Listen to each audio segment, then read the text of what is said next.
Sawubona Khunjuliwe.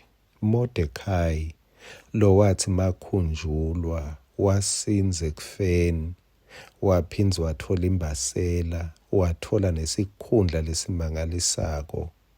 Kepha Mordekhai kude la simkhandza alwa khona, kude la simkhandza atshela abantu ukuthi mine nganendela naku, nine anisangibongi.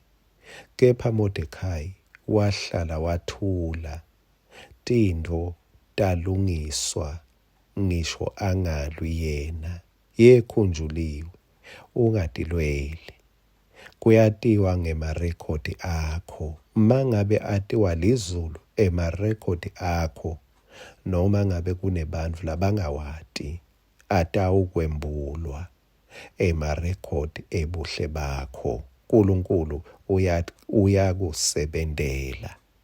Nasi isinkwa selusuku sakavuka udle. Ngikuhlephelela khona encwadzini yaSamuel yokucala sahluko 19.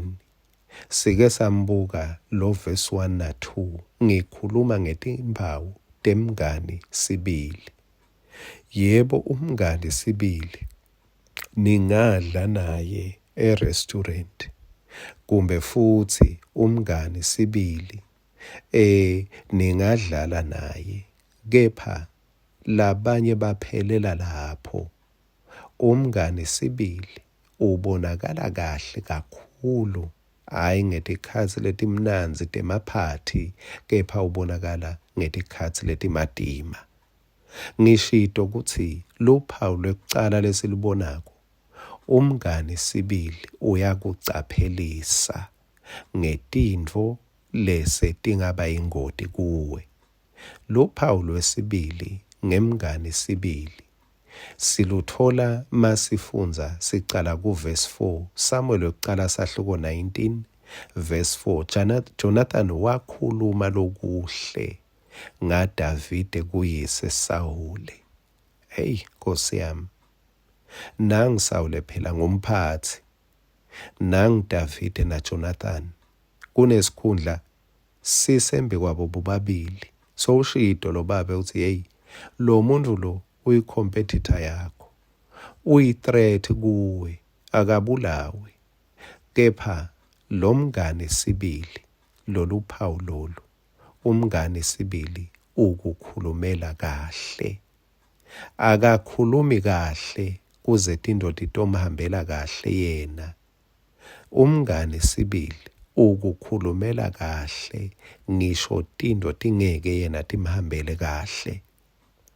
Uyati le nkulumo lesuka la kulo verse 4 iphawula nangekuthi phela lo Davide wancoba umfilisti, wasita yena Sawule. Kepha uyati kuthini? Naye Jonathan mawufunza kusahluko 14 wabulala emadvodza langu-20 emafilisti, wanqoba impi yemafilisti, wadzela kuphila kwakhe la bekangahle afe khona. Kepha mathola lithuba akalethe emarekhodi ebuhle bakhe, ulethe emarekhodi ebuhle bemngani wakhe, ucoca lokuhle ngaye.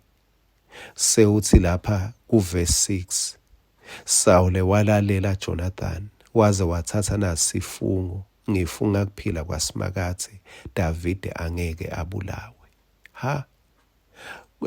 Jonathan wamkhulumela, wamncusela umngani sibili ngumuntu lokuncuselako kuthi tinto letimbi tingakwehleli, tinto letiplaniwe ngawe masitheleni tingakuveleli uze uphephe mbamba, njengaloku Jonathan abukhombisa bongani bakhe.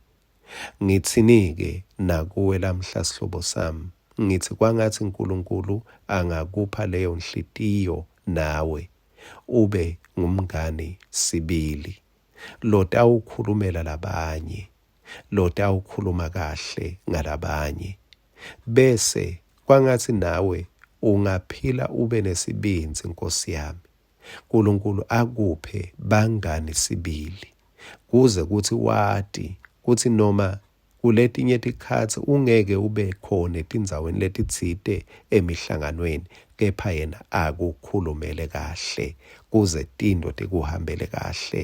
Amen.